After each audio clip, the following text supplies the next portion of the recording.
Muy bien. Hola, soy Marc de Founders and Tips y hoy entrevistamos a Elías Campos, Business Development en WhatsApp, así como founder de Alertphone. Hola, Elías. Hola, ¿qué tal? ¿Nos podrías contar un poco, resumir un poco tu trayectoria emprendedora?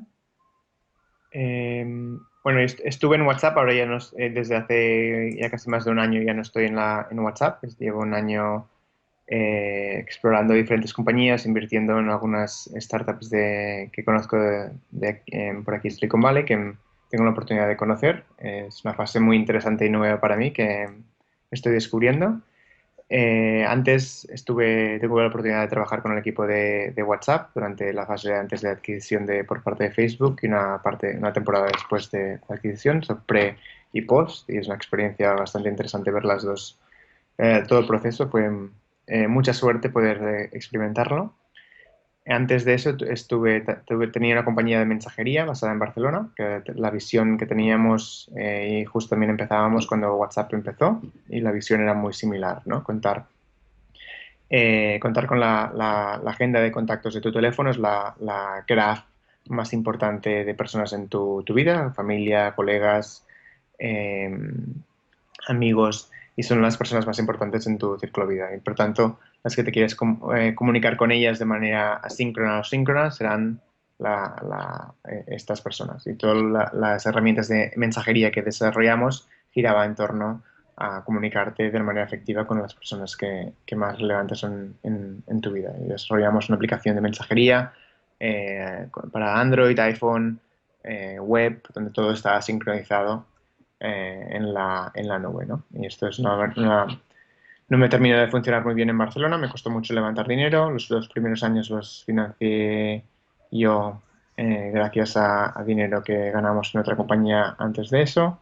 Y en los últimos años pues ya era muy difícil levantar dinero. Tuve la oportunidad de venir aquí a Silicon Valley, que tenía mi pareja, y en esa decisión tomé para intentar levantar dinero desde el valle, ¿no? Entonces, al llegar aquí me di cuenta de que la diferencia cultural era tan grande que me sentía un poco descolocado o no alineado con las maneras de trabajar de aquí, las maneras de hablar, las maneras de explicar, las maneras de financiar, ¿no? Entonces, como ya venía un poco tocado de los últimos meses de no poder financiar, del equipo quemado, de, de- de las dificultades, ¿no? De trabajar con muy pocos recursos en todos los sentidos, ¿no? Tema de dinero, tema de desarrollo, decidí pues aprovechar que estaba aquí, que tenía la oportunidad de aquí, y conocer a todas las empresas de mensajería que conocía, que podía encontrar aquí, ¿no? Y fue una sorpresa cuando me di cuenta de que WhatsApp estaba aquí en el valle. Primero pues, no sabía ni que estaban aquí ni que estaban tan cerca de donde vivo, ¿no? Yo vivo en Palo Alto, eh, WhatsApp está al lado, ¿no? En una ciudad que se llama Mountain View. Y entonces, a través de varias reuniones, tuve la oportunidad de que me presentaran al equipo de WhatsApp. Me reuní con ellos muchísimas veces. Estuvimos como 8 o 9 meses hablando de qué podría hacer y conociéndonos antes de realmente eh, empezar a trabajar con ellos, ¿no? El equipo de WhatsApp era muy, muy, muy, muy pequeño y súper focalizado a ingeniería de producto. Más o menos esta es y desde hace un año y pico pues estoy explorando, pensando un poco en mis siguientes pasos, y mientras estoy pensando, explorando cómo funcionan las cosas, aprovecho para conocer a muchas compañías. Me gusta conocer también equipos pequeños que están empezando, y si puedo contribuir de alguna manera con pequeñas inversiones o con algún advisory role, es lo que he estado haciendo en el último año, ¿no? Y ahora próximamente eh,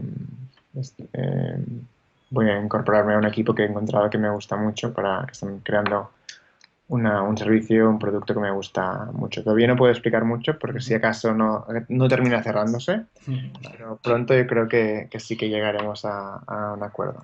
Ujú. Empezando, yendo hacia atrás a tu etapa de WhatsApp, ¿cuál era tu rol? Ahí hacías Business Development. ¿En qué consistía Business Development dentro de WhatsApp? Pues en una compañía donde crece el producto y el uso crece tan rápido orgánicamente, sin casi necesidad de que haya un equipo relacionado con esto, realmente el trabajo a hacer tiene poco mérito, ¿no? Porque realmente el mérito es de los fundadores y del equipo ingeniero que crea un producto tan bueno que gusta tanto. Y entonces el equipo de desarrollo de negocio y crecimiento es un trabajo que es igual un poco más difícil que en otros casos porque no luce tanto el trabajo que haces, porque el producto por sí solo ya crece muchísimo y lo utiliza mucha gente, pero básicamente es entender por qué los usuarios utilizan el producto, ver en qué países, en qué zonas se está utilizando y por qué, y cuáles son los factores o el magic number que hacen que un producto se utilice más, ¿no? Por ejemplo, un número muy importante que siempre miraba es cuando una persona empieza a utilizar el producto, WhatsApp en este caso, ¿cuántos usuarios o cuántos contactos tiene que tener en su agenda ya en el servicio para que se empiece a utilizar el servicio y que lo continúe utilizando, ¿no? ¿Cuánto es ese número, ese magic number? Ujú. ¿Son 3 usuarios, 5 usuarios, 7 usuarios? Lo tienen que invitar a 2 grupos. Entonces, una vez descubres o puedes analizar este número, puedes empezar a hacer estrategias de crecimiento para llegar. Pues tenemos que conseguir que en este país la mayoría de usuarios llegue a tantos usuarios, ¿no? Entonces, en el fondo, un trabajo así es ayudar a que el producto llegue a más gente, ¿no? En general, eh, los productos o los servicios, las aplicaciones, lo que sea, hay 3 tipos, ¿no? Como los que conocen el producto pero no te usan, Ujú. los que no conocen el producto y por tanto no te usan, y los que conocen el producto y no quieren utilizarte, ¿no? Entonces, si te focalizas en las 2 primeras, en las que no te conocen y no te utilizan, y en las que conocen pero no te utilizan, son las que tienes más probabilidades de convertir, ¿no? La más fácil es los que no te conocen y no te usan, porque entonces es una estrategia de llegar a más gente para que convierta. Y la que es un poco más complicada es la que te conocen pero no te utilizan, ¿no? Pero es para ese entonces, pero entonces si consigues entender por qué no te utilizan, el resultado cuesta un poquito más, pero el beneficio es mucho más grande porque puedes llegar después a mucha más gente o entender más el comportamiento o cuáles son los factores que crean fricción para los usuarios y no terminan utilizando el producto. Así que es un poco básico. Básicamente es entender con datos el comportamiento de los usuarios, el por qué, y después utilizar estos datos para crear estrategias y acuerdos con compañías para llegar a más gente. Ujú. Y a nivel de WhatsApp como producto, ¿cuáles crees que han sido las claves para que fuese un éxito tan rotundo? Porque, según tengo entendido, no se gastaron mucho en marketing para dar difusión. Ha sido No se un gastó nada, crecimiento bastante viral. sí, es un coleccionador viral y orgánico y no se gastó nada en marketing, ¿no? Es muy difícil poder explicar por qué un producto funciona tan bien, ¿no? Hay diferentes factores que creemos que pensamos que puede influir. Uno principal, en el caso de WhatsApp, yo creo que se cruzaron diferentes variables en 2009, ¿no? Una era que pasó el punto crítico de distribución de smartphones en muchos países globalmente y que también se tuvo disponibilidad de datos, ¿no? Todos estos smartphones venían con un plan de datos ya ligados, ¿no? También otra variable que se cruzó fue el alto coste de los SMS en muchos países, ¿no? En España, por ejemplo, en 2009 costaba 16 céntimos masiva enviar a un mensaje dentro del país y costaba 11 céntimos masiva enviarlo a otro país de la Unión Europea, ¿no? Entonces, cuando se cruzan todas estas variables y tienes un producto muy sencillo, muy fácil y ejecutado, creado a la perfección, pues hay una necesidad muy grande que se cubre con un producto muy bueno, ¿no? Y es lo que facilitó en ese momento WhatsApp empezar a crecer, sobre todo en países donde los SMS como en España eran muy, muy, muy caros. Y después la otra parte es eh, que era uno de los primeros productos que utilizó las push notifications de Apple, ¿no? Que los lanzó ese 2009 con la versión 3.0 de iOS.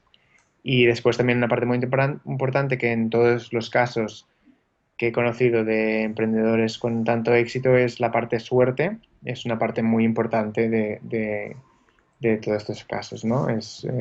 Sí que es una ejecución impecable, realmente poder llegar a simplificar increíblemente cuál es entender muy bien el problema que estás solucionando y cómo lo solucionas, pero después también todo el mundo o todos los emprendedores que he conocido en este caso me hablan de tuvimos suerte, de mucha suerte de poder estar allí en el momento adecuado y con las herramientas adecuadas, ¿no? Eso es lo, ah, se prepararon para la buena suerte, pero estaban preparados para ese momento que llegó y coincidió con su pensamiento o su intención de crear un producto así. Estuviste antes de la adquisición y después de la adquisición en WhatsApp. A nivel personal, ¿cómo se vive la sensación de estar involucrado en una operación, bueno, digamos, de histórica? Bueno, ¿cómo fue a nivel un poco personal esa experiencia? A nivel personal fue muy intensa, pero de hecho fue un día de celebración, un día de intensidad de emociones en la oficina y después todo el mundo fue a trabajar como cada día, ¿no?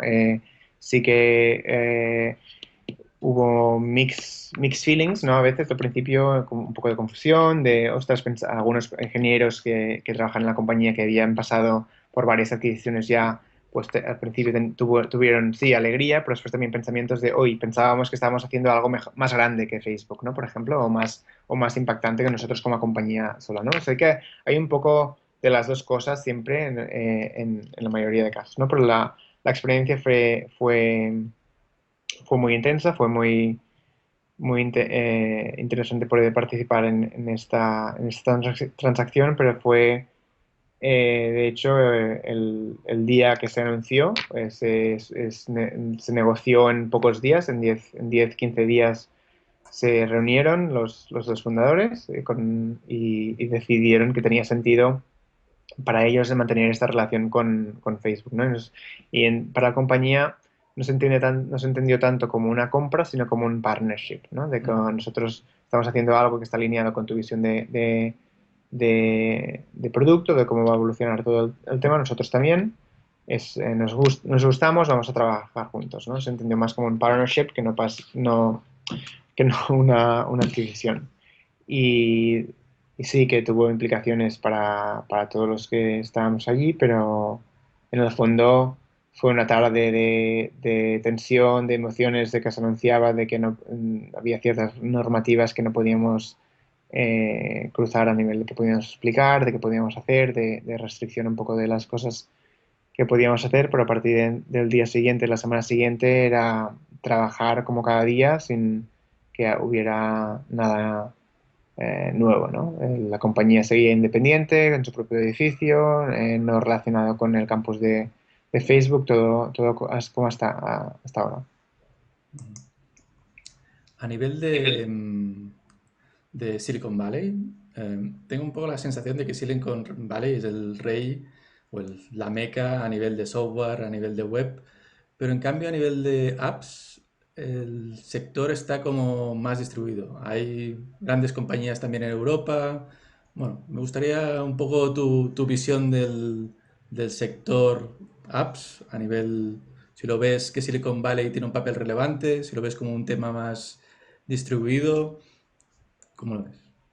Yo veo Silicon Valley como un punto de disponibilidad de recursos, ¿no? Y creo que el talento está en todo el mundo y los equipos capaces de ejecutar productos que tengan una influencia en ciertas industrias o ciertos aspectos de la humanidad es posible en todo el mundo y más ahora que estamos todos conectados, los costes son mínimos para empezar a hacer productos y la disponibilidad de la educación para poder aprender las herramientas también está distribuida, ¿no? Entonces, las características de Silicon Valley son que el ecosistema donde hay talento, hay dinero, hay empresas también dispuestas a arriesgar y contratar nuevas startups que están empezando, que no tienen track record, ¿no? Y que se arriesgan a a trabajar con equipos que acaban de empezar, pero pagando y por estos servicios, ¿no? Está un poco todo el ecosistema aquí. Y, y aquí es lo que hablaba un poco antes, de la rapidez en que pasan las cosas aquí, de las relaciones, las transacciones, tanto a nivel de reuniones, de relaciones comerciales. Toda esta rapidez y eficiencia en los negocios facilita que muy rápidamente se puede ver si una cosa funciona o no funciona y cómo se puede hacer para cambiar o estudiar por qué no está funcionando y reactivar, ¿no? Entonces esto facilita que se pueda entender, llegar a entender bastante relativamente rápido si una tecnología o un producto tiene sentido o no. ¿No? Y esto es gracias a las interacciones de tanta gente que hay aquí acumulada, ¿no? en este espacio pequeño de territorio.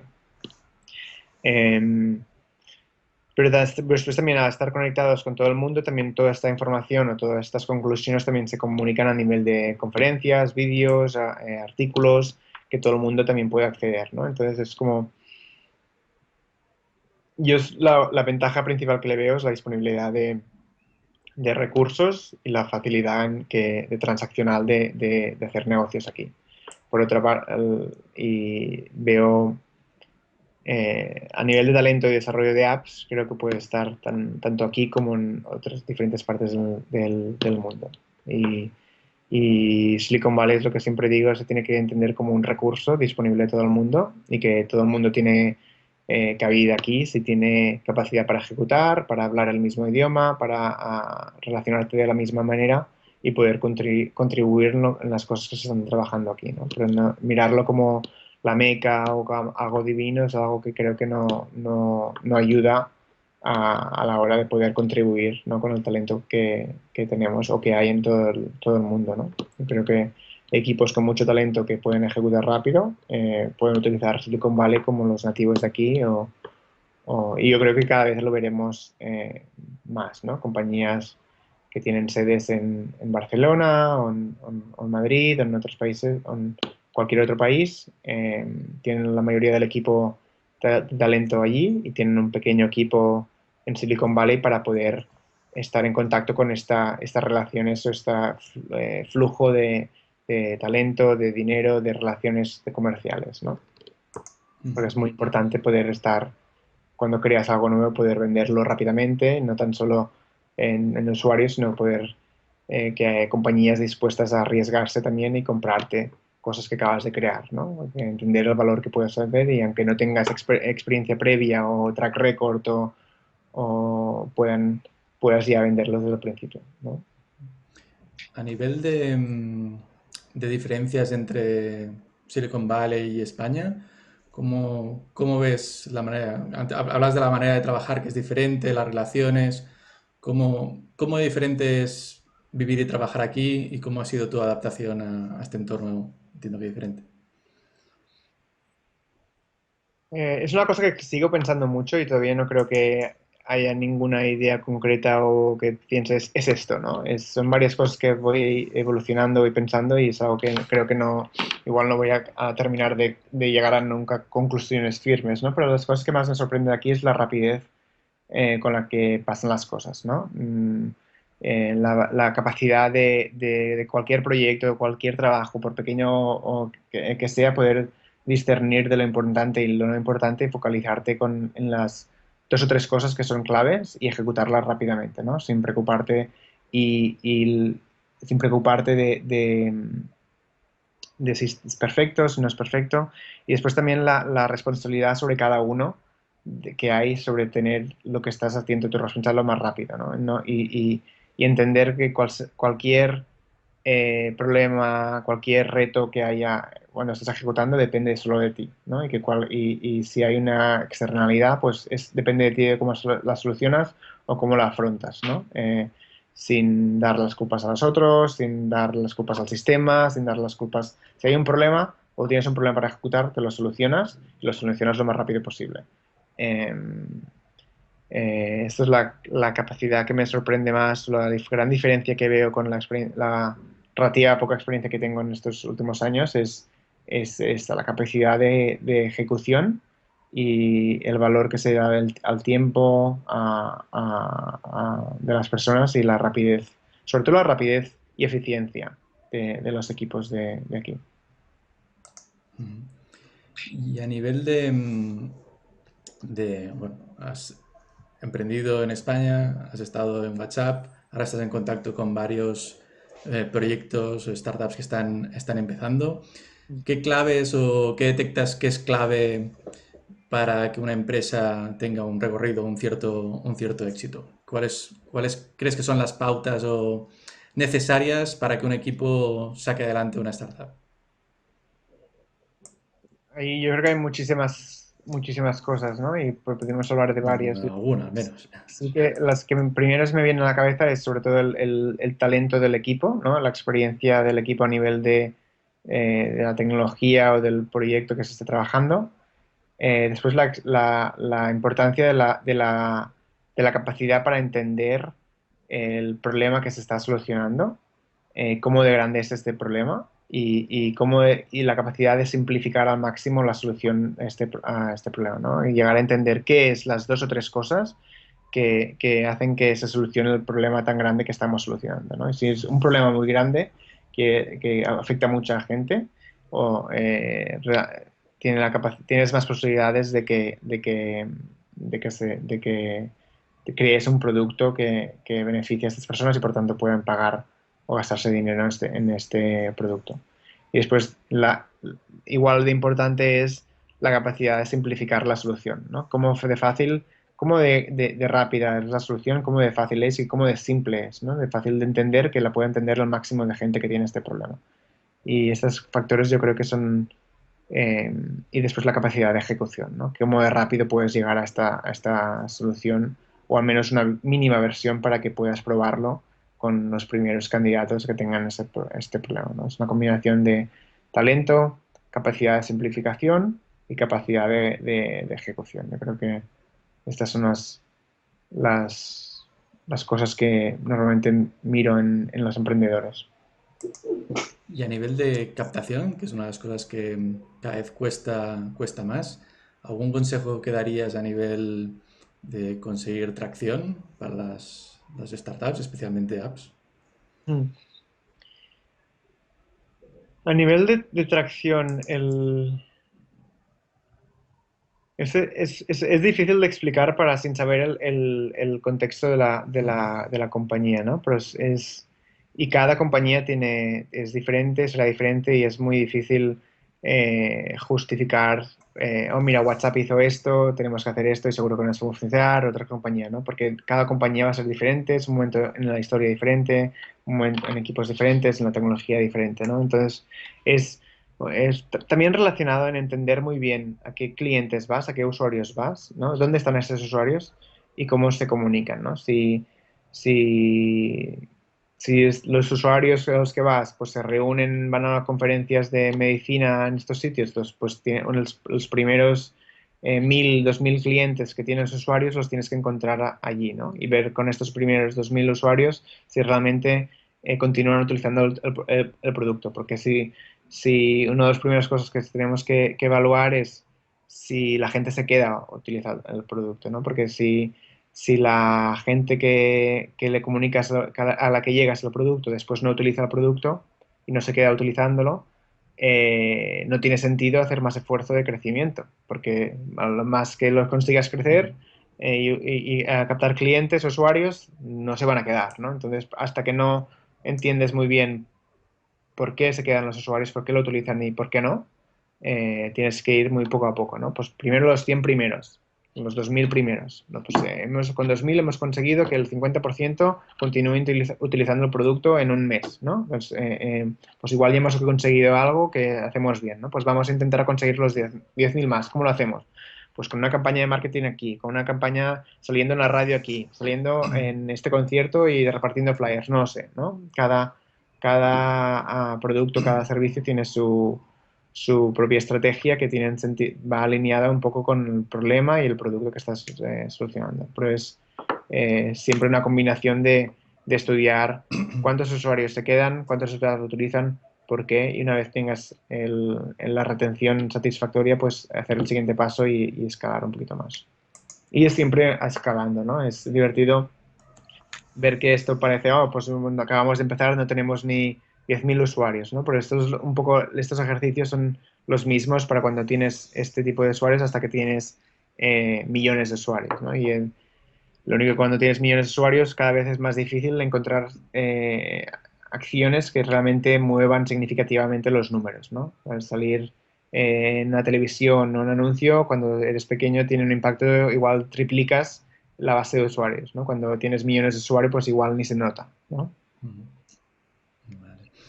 Y como pregunta final, ¿algún consejo que puedas dar desde tu experiencia a emprendedores que nos están escuchando? Mm. La experiencia, la recomendación no lo sé, las recomendaciones que doy es si tienes pasión para hacer alguna cosa, eres bueno, es seguir intentándolo, ¿no? En las cosas que estoy pensando bastante últimamente es cómo nos condiciona la sociedad actual en nuestras capacidades de hacer cosas, ¿no? Y a veces últimamente estoy pensando en si no tuviéramos ninguna limitación, ¿no? De que nos implica la sociedad desde pequeños, de tenemos que seguir estos pasos, tenemos que ir a la escuela, tenemos que trabajar, tenemos que crear una familia, tenemos que si no tendríamos, si no tuviéramos estos constraints o estas guidelines que tenemos desde pequeños, ¿no?